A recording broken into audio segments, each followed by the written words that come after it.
और आप पढ़े लिखे रहेंगे तो अंबेडकर साहब का वो कथन याद रखिएगा, शिक्षा उस शेरनी का दूध है जिसने पिया है वो दहाड़ा है। तो आपको हर हाल में शिक्षा लेना है, वरना आपको लोग कुचल के चले जाएंगे। अंग्रेज तो छोड़िए, ये भारतीयों ने ये सा कुकर्म किया है। आप जलियांवाला बाग और इसमें देखेंगे तो ज्यादा खून खोलेगा आपको मूला कर्म में जो भारतीयों ने किया यहाँ पे। और दिल को तकलीफ तो अपने पहुंचाते हैं, गैरों को पता क्या है कि दिल दुखता किससे।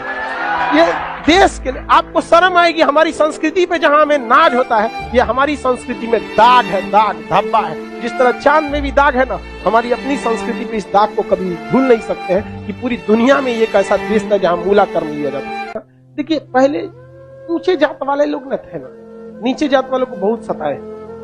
इझवा जनजाति थी जो SC ST में आते हैं, इझवा जनजाति। अब एक मंदिर था, मंदिर के सामने क्या थी? सड़क थी। तो इझवा जनजाति के लोगों को यहाँ के लोग जो ऊंचे जात वाले थे वो कहते थे कि तुम इस सामने से नहीं जा सकते, यहां से तुम प्रवेश नहीं कर सकते। दूसरा रास्ता बहुत लंबा दूरी तय करके था, 5-6 किलोमीटर। अब अगर किसी का घर यहाँ है और उसको यहाँ जाना है तो वो मंदिर के रास्ते से नहीं जा सकता है, लौट के जाएगा पूरा गांव हेल के बाहर यहाँ पर, और फिर आना है तो इस तरह से हेल के आएगा। बताइए ये गलत बात था कि नहीं? अरे यार, वो छोटा जात बड़ा जात क्या होता है? छोटा जात वाला तो बड़ा जात वाले को छू लेता है तो कहते हैं अशुद्ध हो गया। ज्यादा वोल्टेज छोटके में है कि नहीं है? आप बताइए, छोटा जात वाला बड़े जात को छूता है तो क्या कहते हैं? हम अशुद्ध हो गए। तो तुम्हारे में वोल्टेज है तो तुम बड़ा जात वाला छोटा को छू के शुद्ध करके दिखाओ। नहीं समझे? ज्यादा वोल्टेज किसमें? लेकिन बात हम क्या बताते हैं, छोटे जात को लोगों ने पढ़ने नहीं दिया, इस वजह से वो इस तरह का सवाल नहीं पूछ सकता था। हमरा से पूछे कोई, हम कहते हम ट्रांसफार्मर, तुम बैटरी, टच करा के देखो, भड़का देंगे तुमको यहाँ पर, फिर तुमको शुद्ध अशुद्ध हो जाओगे तुम यहाँ पर। तो ये लोग बहुत गलत किए, ये गलत बात है यार। आज के वक्त में तो एटलीस्ट ये सोच नहीं होनी चाहिए। क्या छोटा बड़ा जात करते, मतलब क्या ही बताया जाए इनको। खुद हिंदू धर्म के शास्त्र में पढ़ी, आपको पढ़ा है, ऋग वैदिक काल में जाति का निर्धारण कर्म के आधार पर, उन लोगों ने अपनी फायदा के लिए जाति के आधार पर कर दिया, वंश के आधार पर किया कि नहीं किया? हम ये बात थोड़ी कर रहे हैं, ये तो ऋग्वेद में लिखा है। हम कौन होते हैं भैया बताने वाले कि जाति के आधार पर होगा कि नहीं? ऋग्वेद हम लिख ले हैं, जाके पढ़िए ऋग्वेद में। वहां एक ही परिवार में 4 जाति के लोग रहते, प्रारंभिक वही है ना, बाद में ना संशोधन कर दिया गया। तो गलत था। यहाँ पर केरल में बहुत अत्याचार हुआ। यहाँ पे केरल का त्रावणकोर का एक राजा था, यहाँ पर इसने दलित महिलाओं को मूला कर्म लगाता था। टैक्स था मूला कर्म। मूला कर्म एक टैक्स था जिसमें दलित लड़कियों और महिलाओं को अपना स्तन नहीं ढकना था, खुला रखना था। अगर वो स्तन ढकती है तो उसे टैक्स देना पड़ेगा ऊंचे जात वालों को, क्योंकि ऊंचे जात वाले को नीचे जात वालों से अलग करने के लिए ये तरीका लाया गया। अब ये बताइए, ये कितना नीच समाज की ये मानसिकता हो सकती है? ये आप कह सकते हैं कि जिस भारत में नारियों की पूजा होती है उस भारत में ये मूला कर्म स्तन ढकने के लिए, और वो भी इस नाते कि तुम दलित हो, कितना गलत है। और इसको देखिए, इस पे कोई बहुत बड़ा बवाल आज तक हुआ है नहीं, लेकिन एक मूवी अगर आ जाएगी पद्मावती, या एक बाजीराव मस्तानी, एक कोई मूवी आ जाएगी, या कोई किसी कंपनी का प्रचार आ जाएगा। अभी एक किसी कंपनी का कोई प्रचार आया था दीपावली को, उसके लिए बवाल हो गया। कभी इसके लिए बवाल हुआ है? नहीं, होगा भी नहीं। रीजन क्या है? दलित लोग उतना पढ़ने ही नहीं दिया इन लोग को, आगे भी नहीं दे रहे। दलित के कुछ नेता भी आए तो अपने परिवार को लगाने में आगे बढ़ गए, वो पढ़े लिखे नहीं।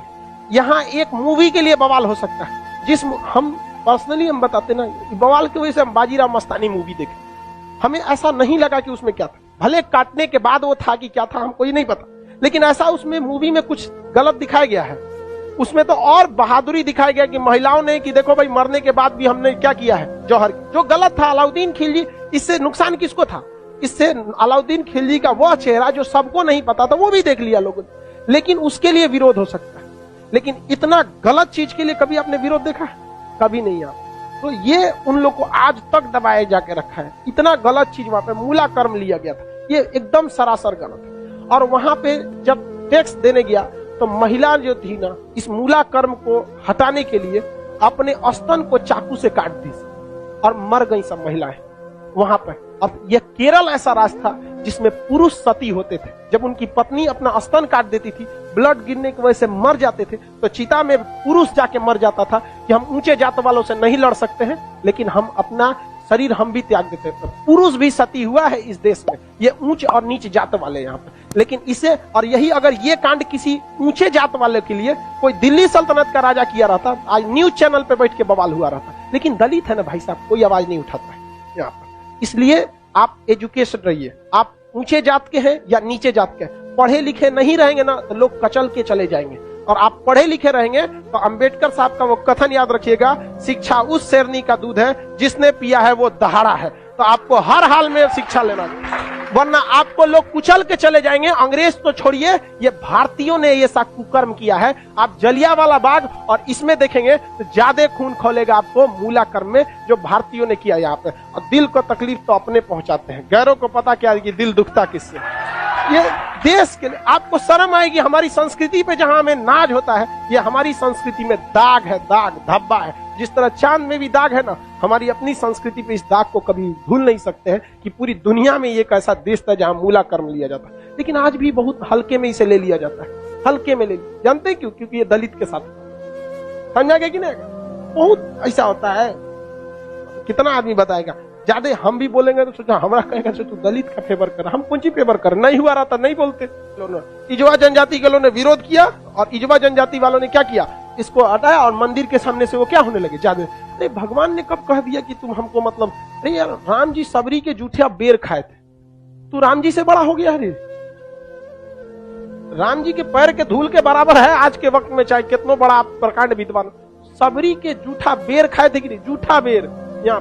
और आज लोग कहते हैं कि छू देंगे तो अशुद्ध। अरे भगवान जूठा बेर खाए, देख ले भैया, अब इससे बड़ा साक्ष्य क्या चाहिए। लेकिन नहीं, हम श्रेष्ठ रहेंगे, दूसरे को दबा के रखेंगे। ये सोच बहुत गलत है समाज में, और ये धीरे धीरे सही होगा। और इसको आप डायरेक्ट नहीं सही कर सकते। अभी समाज में ऐसे लोग हैं ना, जिनके दिमाग में ये बैठा हुआ है ऊंच जात हम श्रेष्ठ हैं, ये नहीं। ये समाज के लोग धीरे धीरे धीरे धीरे डिकम्पोज हो जाएंगे। बूढ़ा होके समाज नई जनरेशन आ रही है ना, ये जनरेशन सही है। लेकिन इसमें भी बहुत सारे ऐसे हैं लोग जो ये बात को मतलब ले। लेकिन आज आप लोग युवाओं में आप देखिए, आप लोग में ऐसी सोच नहीं है, अभी नहीं है। लेकिन आप अपने घर में देखिएगा, अपने दादा पर दादा उन लोग में अभी भी ये सोचा। हमारे यहाँ पे हमारी दादी भी थी तो नौटंकी करते थे, हम खटिया पे बैठी तो उनके हमारी दादी से नहीं जमता था। बहुत कोई नौकर वोकर आते थे तो ना काम करने के लिए, उसके लिए अलग गिलास रखी थी, उसके लिए शीशा का अलगे रहता था। उनके ये कौन सा तरीका है आपका?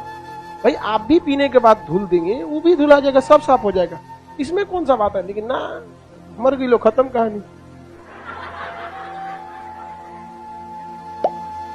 मेरी सच बता, हम तो सोचते हैं ना, कोई मरे तो हम उससे उठा के एक बार पूछे कि आपको ऊंचे जात वाले शमशान में फूके कि नीचे जात वाला, और जो आपको आग लगाएगा ना वो किस जाति का हो?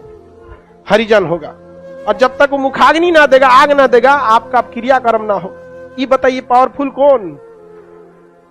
समझा कि नहीं?